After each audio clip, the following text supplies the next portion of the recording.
tang kun manga sida kokomina pangthokpiba yamna peaceful oiba democratic rally ama pung amadagi satpa hogani haibasi koi mamang da so program kaya thambadu koi tajai kangjai media gi through da loina thambira pa ngakani adugi mangoina na koi tang kun ni thoida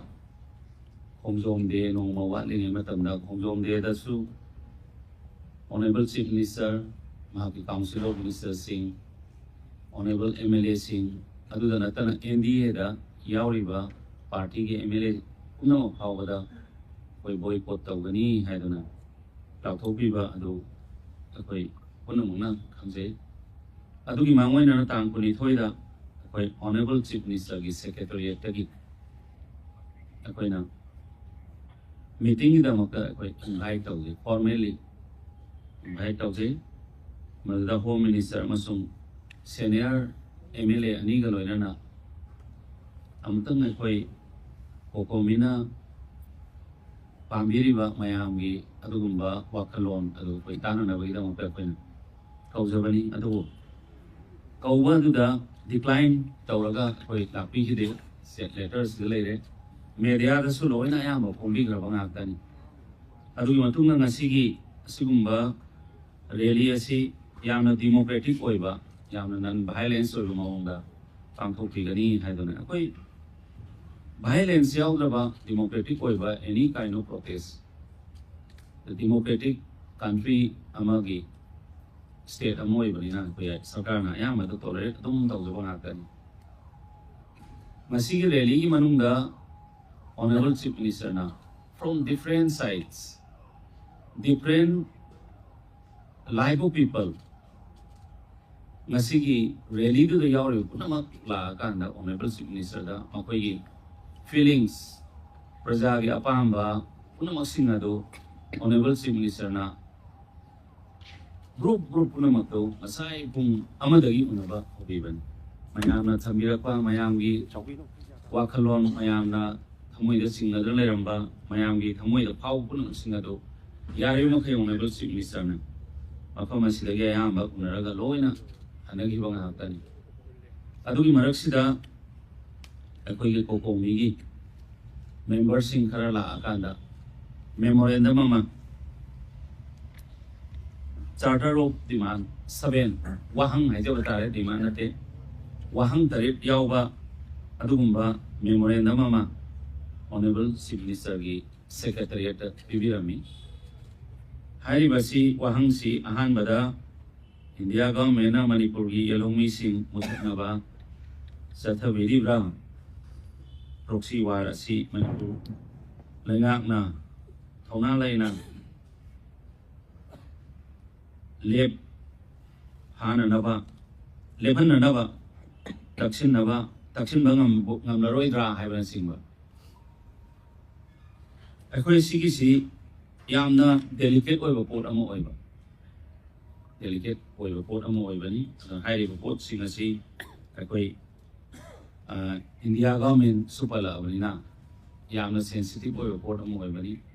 aduna hairiba sing asi India government already khallaga laigrabani masisu akoi state government na akoi yelhongi kan bahayabasi akoi strong commitment to the people akoi praja punamak magi property magi life kan mahayabasi akoi commitment ni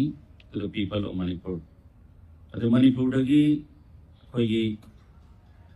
terrorism any kind of terrorist narco terrorist oirasu amabu oirasu aina yadabu khulai paiba haibasi Bharat Sarkar gi oina already declared to goma laigre madudi 31st of March 2026 ta India ki soil dagi akoi Red Army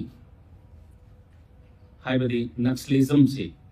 lothokani haibasi last leg of Naxalite singi surrender si on 29 da tawkibani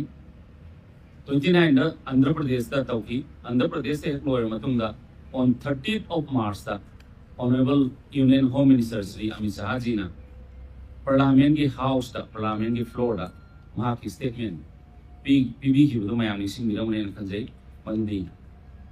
on 31st ꯐꯥꯎꯕꯒꯤ March ꯐꯥꯎꯕꯒꯤ ꯃꯅꯨꯡꯗ ꯏꯟꯗꯤꯌꯥꯗꯒꯤ ꯅꯛꯁꯂꯥꯏꯠꯁꯤꯡ ꯂꯣꯏꯁꯤꯟꯒꯅꯤ ꯍꯥꯏꯕꯗꯣ ꯑꯌꯥꯝꯕ ꯉꯁꯤꯗꯤ ꯏꯟꯗꯤꯌꯥꯁꯤ Naxalite free ꯑꯣꯏꯕ India ꯑꯃ ꯑꯣꯏꯔꯦ ꯍꯥꯏꯗꯅ ꯃꯍꯥꯛꯅ ꯂꯥꯎꯊꯣꯛꯄꯤꯈ꯭ꯔꯤꯕꯅꯤ ꯑꯗꯨꯅ ꯅꯣꯔꯠ ꯏꯁꯇ ꯂꯩꯕ ꯑꯌꯥꯝꯕ ꯇꯦꯔꯣꯔꯤꯁ ꯄꯨꯝꯅꯃꯛ ꯅꯥꯔꯀꯣ ꯇꯦꯔꯣꯔꯤꯁ ꯑꯣꯏꯔꯣ any kind of terrorist, any kind of unlawful possession of arms, ammunitions, ꯃꯈꯣꯏꯅ common people singsida terrorize tawra common people singi peaceful oiba life si thugainaba honaba yaroi aduna by 2029 sida akoi Bharat Sarkar na target ama thamle haraga north east ta laiba adugumba terrorist ki activities si muthat kani haibagi laigrabani aduna masisu akoi amagi sumna natana akoi yam kana Bharat Sarkar na akoi instruction pibi laigre aduna accordingly akoi masi soidana akoi sarkar na su muthak na akoi soidana honagani ahum subada torong laubida angang hatpa amasung tm kasumda haiba case ani sidi NIA da pikhe ngasi maksu IG amana lead tawraga NIA gi team ma haiba sports seems da akoi chali se akoi na dom khangjaw ma tamna honorable chief minister made the IG several times adu akoina public ki domain da thamba yadaba kaya amasu lei adu yamna thu matamda akoi yamna concrete oi report ama la ko matamda akoi prasad soidana akoi thumna kani haibagi thajabadu ma thamdari mathangda mari subada torong laubi da CRP na ka pada lai hidraba mi ohum tugi matangda judicial inquiry ni singba hangi ai masi yam lai bakti report amani adu masigi sidi akoi kokomi chilinau singa akoi ga tanaraga masigi sida lairiba posi inquiry ta hono matamda akoi gi kayam phagadoino akoi kayam phatoi dorino haibase asimasu akoi khanaba ma mathau ta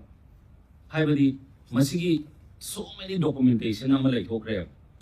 lai bisina masi matangdi akoi khara akoi mayam khanara kanda akoi praja gi akoi sarkar gi akoi di praja gi youth oin prajana thambi bani aduna maside akoi yam hena khanaba magi mathau tai nai mayam la thamjage IDP sing isi akoi ayamba March tha April tha sing sida ayam hanjina na batawani adu tang tare tagi tholai ba thodok sina ayamba hanjin mangamre adu mathakta mu akoi security arrangement khara tawbodo 80 ga 7 companies si election ye koi state sidagi CPF si chatkiba na security amu hena arrangement ama tawbagi su khastang koi awawa am oiriba adu mathakta irang silakpa kwai luri bari honorable chief minister na toina pambiba akoi trust deficit between the community akoi punamak singsi amaga thajana ba haibasi khastang watlagadi akoi da chingna na yumdu da nungaina leiba ngamoido adu ma kayam leibo adugi akoi yam kana honajari honorable chief minister na tongan ba IDP singi relief camp sing sida visit tawre har ga mayam duga wari sanari community namaki leriba IDP singi relief camp sing sida whenever he gets time mana matamya pambaga honorable chief minister na sala ga mayam duga wari bata dum sanari khara manadi hanjini masu yawa khara manadi akoi sibu hanjilaga tangdu leidana leiba ngamgadori branga moidori bra har singse asileba adu sarkar sine heta yarani hedana thamoroga mukena ataba olakada habdugi lejawani akoi sarkar na yam kana honaje simasu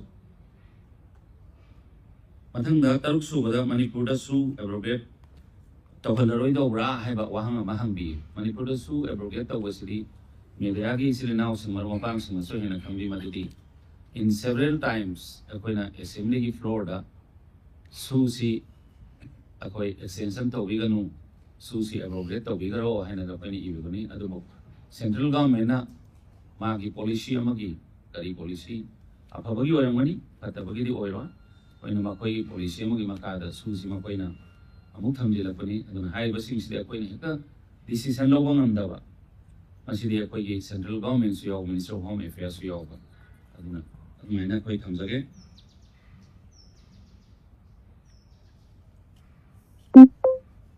tari subada NRC ꯇꯧꯗꯨꯅ illegal ꯃꯥꯏꯒ꯭ꯔꯦꯟꯁꯤꯡ ꯇꯛꯊꯣꯛꯅꯕ ꯊꯕꯛ ꯇꯧꯔꯔꯣꯏꯗꯧꯕ꯭ꯔꯥ ꯍꯥꯏꯕ ꯑꯁꯤꯗꯤ ꯍꯥꯟꯅꯗꯒꯤ ꯑꯗꯨꯝ government of ꯏꯟꯗꯤꯌꯥꯅ ꯑꯩꯈꯣꯏꯗ time extension ꯄꯤꯔꯀꯥꯟꯗ ꯑꯩꯈꯣꯏꯒꯤ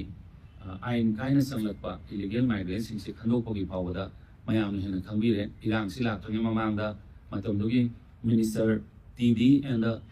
horticulture ꯑꯣꯏꯕꯤꯔꯝꯕ ꯑꯩꯈꯣꯏꯒꯤ ꯂꯦꯠꯄꯥꯎꯅ chairman ꯑꯣꯏꯔꯒ ꯃꯇꯝꯗꯒꯤ PhDꯒꯤ ꯃꯤꯅꯤꯁꯇꯔ ꯑꯣꯏꯕꯤꯔꯝꯕ ꯑꯋꯥꯡꯕ ꯅ꯭ꯌꯨꯃꯥꯏ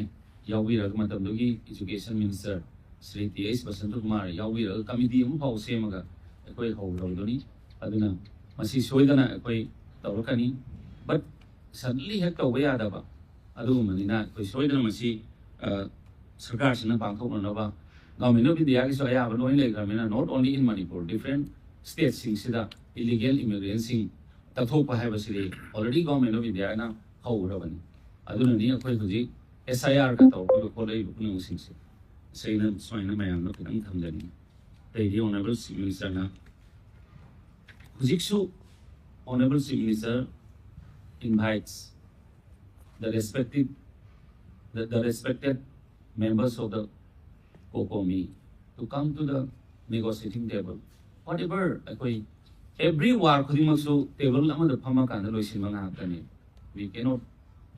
just neglect any of the association